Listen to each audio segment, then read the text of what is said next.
the topic here is what can PGRs do for me, and I think a lot of people have, I guess, looked at them over the years and are well aware of the advantages of PGRs. Before I get started, just like to acknowledge Garth Wixon. He's our Solutions Development Manager, who I guess pulled some of this presentation together, and Ken McKee, who's actually written down in the program, and Leanne Forsyth in our product biology team, who I guess wrote the paper that's in the proceedings, and also a lot of the background work that was submitted for registration.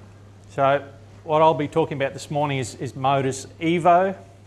We do have a registration pending in the coming months. I think we're sort of looking at a May, June timing for that to come through.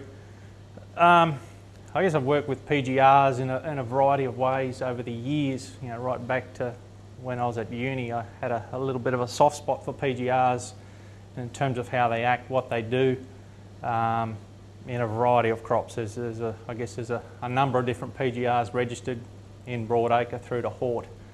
They're an interesting beast, I guess, and a couple of words have been used this morning around consistency. And I think that's probably one of the key things is around more understanding when not to use them, more so than when to use them. And I'll go through a bit of that in the presentation, and there are some good comments made in the paper as well. What I'm predominantly going to focus on is the use of PGRs in canopy management. As you can see in this picture in the foreground, it's been treated with Modus Evo, and in the background it hasn't been treated. And more so on the visual aspects, what Modus can do in a cereal crop. A lot of work's been done with PGRs, like I said, in a variety of crops and cereals included. They've been used in Europe and a lot of other countries for many years. So a lot of researchers have worked with them, and if you get a chance one day, have a look, read some papers. There's some phenomenal information out there. Some of the things that PGRs are known to do is alter leaf orientation, and I mean that. I guess you can look into that and say, well, that has an impact on solar radiation levels getting into the lower parts of canopy. It can open canopies up, can have an indirect influence on level of spray penetration. So there's some indirect potential benefits there that a use of a PGR could deliver. A lot of work around looking at harvest index and some of the benefits associated with that around water use efficiency early in the crop growing cycle up to anthesis, that type of thing. So there's a fair bit of literature around that. The main one which I'll be focusing on is the canopy collapse, lodging, and the impacts of that obviously around lost grain and improved harvest efficiency. I should use this. Excuse me. Okay, two main reasons why crops lodge. One around root lodging, anchorage. That's related to obviously soil type, soil condition, and obviously the force imposed on a standing crop. The other reason is around stem lodging, where you have stem collapse, crop falls over, and that's related to strength, plant height, and obviously you need a force for that to occur.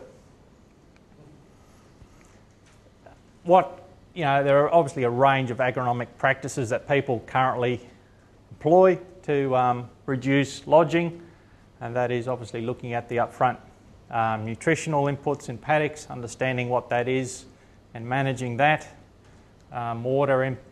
Reducing water input early, irrigation. Seeding rate is another factor that can be manipulated.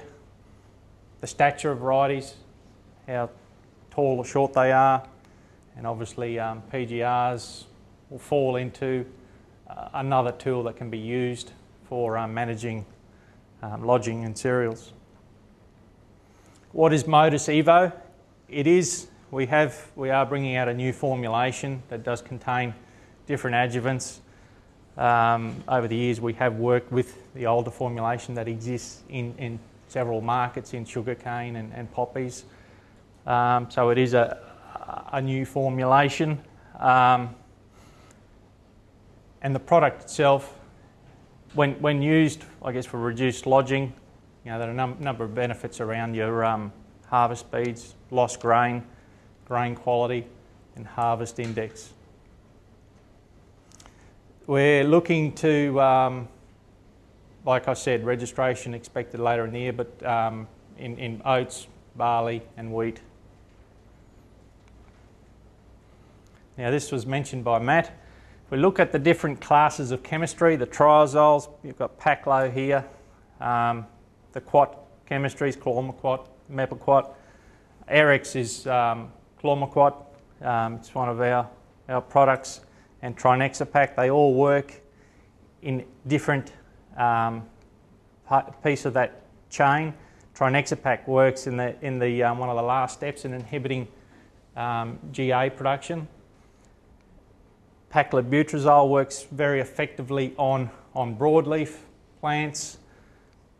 Chlormequat works further up the chain. And there's been, again, mentioned about mixes of chlormequat and Trinexapac.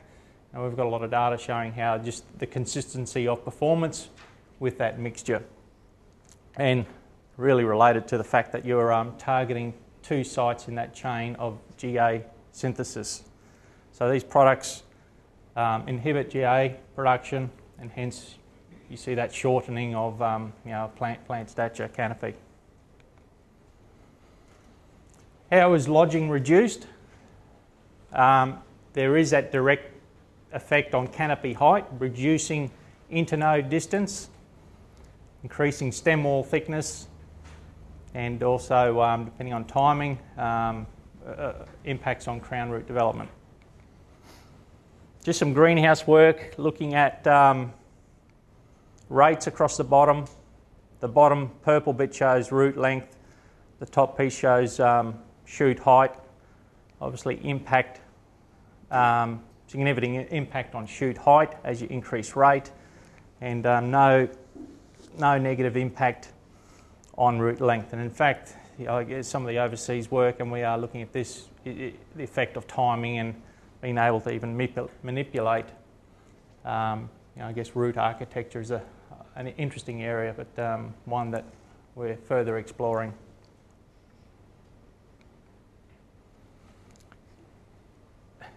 Impact of Modus on crop height. This is relative to the check, 100%. So Modus at 100 mil plus chlormequat, Modus at 200 mil plus chlormequat, Modus at 400 mil plus chlormequat. So you can just see that, I guess the rate response, and that's all those combos there are done with Trinexapac plus chlormequat. So we're seeing up to, I guess, an 80% or 20% difference compared to the untreated in plant height. Timing, again, timing is critical with PGRs in any crop. We will be pursuing a 30-31 early stem elongation timing, and in barley another timing to top up, because you do get bounce back in barley. This timing here is again something we're further exploring. This timing here relates to stem strength at the base, and the optimum timing there is around that early stem elongation to get improved stem strength. Main tiller strength, same result here, that early Z31 timing giving us the best response for main tiller strength. Stem wall thickness, another factor associated with obviously lodging, and this just shows Modus at 200 mil, 400 mil, and two applications of Modus, 400 mil followed by 200 mil, This is in dictator barley, and you can see the corresponding increase. The only one that's significant there is that that follow-up application, and barley, as I said, is less responsive than wheat, and our label will instruct, there'll be a guide there with the option of doing a follow-up application at a flag leaf to fully emerge flag leaf timing. Just visually, this is a cross section of an untreated stem in barley, and this is the 400 ml rate of modus, just showing there's a 24% increase in the stem thickness there, or the stem wall thickness, compared to the non-modus treated, and that's just a visual of what happened at that site. Just going through, I guess, some visual, some of the trial work done over the years in barley, starting with barley. This is a site at Wagga. It was the untreated. 200 ml applied at 31. 400 ml applied at the same timing. So certainly a big difference there in the degree of lodging. Combining data across different sites. 6 trials here looking at barley lodging percentage. Untreated up around 50%. 200 ml around 30%. 400 ml significant, reduced down to 10%, and just showing a dose response. We won't be sort of going out to those sorts of rates, but just indicating a not much more increase in terms of reduced lodging at that higher rate. Corresponding yields for modus at 400 ml, two hits of 400 ml. So at 31, followed by a 37-39 timing, and 400 ml followed by Ethafon. So again, there's an average of 4 trials, anywhere from I guess 5 to 8% there. Corresponding yield increase. This is just a snapshot of some of the wheat data. Again, looking at the same rate ranges. This is height reduction. A lot more responsive than barley in terms of achieving a internode shortening. 200 ml rate, again, doesn't quite, we won't, it's 5% difference. 400 ml, 200 ml plus chlormequat, and that's chlormequat alone. So the reliability of that mix is just far greater when you look at all the trials that have been done, and we will have that on label, is having that as an option, just a lot far. That is probably, these would have been done across the country, so no, they wouldn't be. And variety plays a big part. I've got one slide that just shows the interaction with variety. So again, not nice. I mean, I should have dots on this showing what was what. Corresponding lodging. This is 3 sites. So lodging obviously didn't occur at all the sites. 200 ml, 400 ml, and the mixture with chlormequat. So not high levels of lodging, but again, that mixture with chlormequat standing out. Corresponding yields for wheat for 200 ml, 400 ml, and the 200 followed by chlormequat. So again, a trend there for increased yields with rate and for that mixture with chlormequat. Oats is very responsive to PGRs. Just looking at lodging. Untreated to 50%, 200 ml of modus, and 40%, 10% lodging with 400 ml of modus. And obviously that's reflected in corresponding yield data, where sort of in excess of 20% more grain taken off. Yeah, just to put it in, one of our guys sat down with a contractor.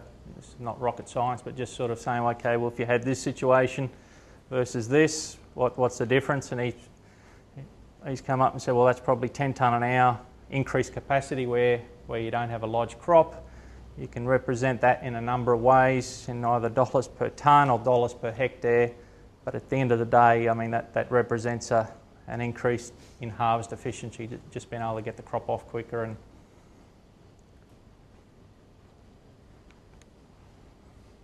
varieties we've mentioned. Look, we've done varietal work, as with anything. There's interactions with varieties. That's just a snapshot of some of the work. Varieties across the bottom, the different coloured bars represent it. The first bar is the untreated, so everything's as a percentage of the untreated. So look, it's a real, we could spend years working on varieties across all regions and still not have all the answers. I think it's something that as people use the product, they'll learn more about it. We have this product registered in, or a product in sugarcane, and the same thing. The regions have worked out what works in their area, and there's a lot of factors associated with the performance of that product in cane. That's for accumulation of sugar. Varieties are there. Obviously, environment's a key factor. Moisture. So there are a number of key factors that, and it's taken some time, but there are some areas that use it because they can get it to work, and the varieties are a key part of that. What other, and again, I'm not going to go into great detail here, but PGRs are an interesting chemistry, how they interact. There's a lot of work happening around the world, and we are pursuing, I guess, other areas where we might further extend the label, but a lot of work needs to be done to get to that point. We talk about crop enhancement effects, where just looking at, Brendan's mentioned a whole bunch of interactions between soil moisture, nutrition. There's a whole bunch of factors there. I guess we have a tool here, and there is some work that has shown that earlier timings, mid-tiller, can enhance root development. And I guess if you have a healthy root system, there's potential there to better access moisture, forage for nutrients, that type of thing. So a lot of work needs to be done to really understand that. That's related to nutrient use, water use efficiency. Brendan's mentioned the water-soluble carbohydrates. Again, some work's been done in that area where potentially, applications of Trinexapac have been shown to, where you can remobilise, I guess, your structural carbohydrates into water-soluble carbohydrates and assist in grain fill later in the seasons under tougher conditions. But a lot more work needs to be done in that area. Head loss reduction, some interesting observations in the west on barley where they have issues with peduncle snap, where in certain varieties where that's particularly prone, that seems to have disappeared, or they can reduce that impact. So another area that needs to be further looked at, but these are things that I guess as the product gets used, more and more people will become familiar with what it can do in certain varieties. In terms of some of the other questions that some of the researchers in the West are looking at are for frost, treating paddocks and saying whether they can delay anthesis by 7 days just as a way of mitigating losing a whole paddock, or there's a number of areas that require a lot of work. Like I said, this PGRs are used in a number of crops for a variety of things. It's not just lodging. And yes, we have some use patterns overseas, but our primary label will reflect a lodging use pattern, and I'm sure there'll be other things that may seem of interest, but will require a lot of work before we can put recommendations on a label. Some of the references behind the work that some of the comments in the paper. And just to sum up, our key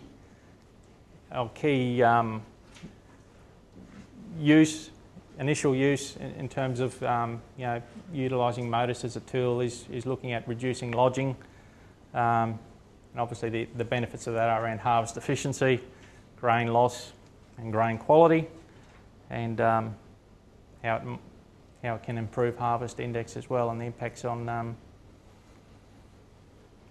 efficiencies associated with that.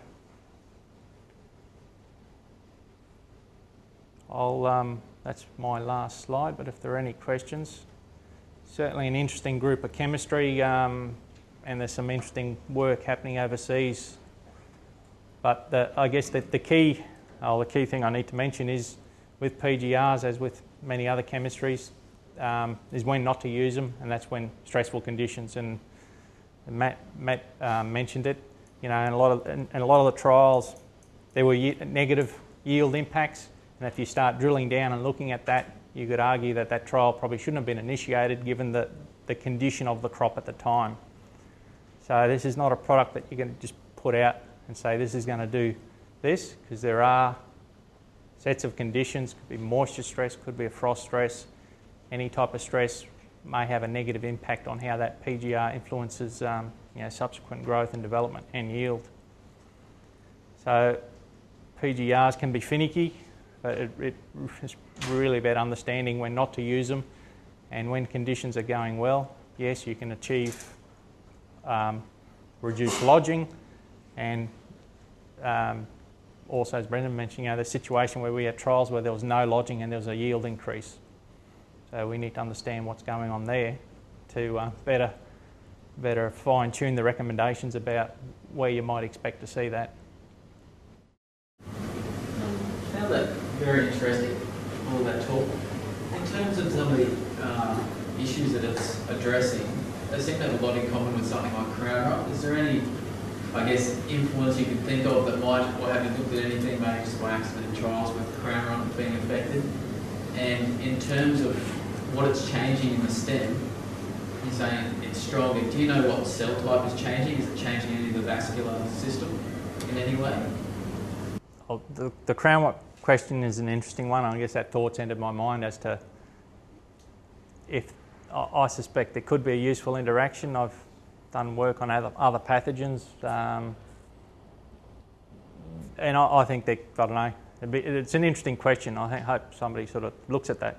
It could be another tool in managing roots, and then enabling a plant to better survive a stressful finish.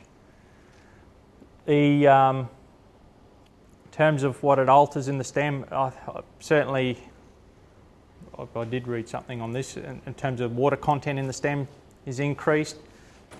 Again, I'd have to read up more to see what's actually changing structurally in the stem.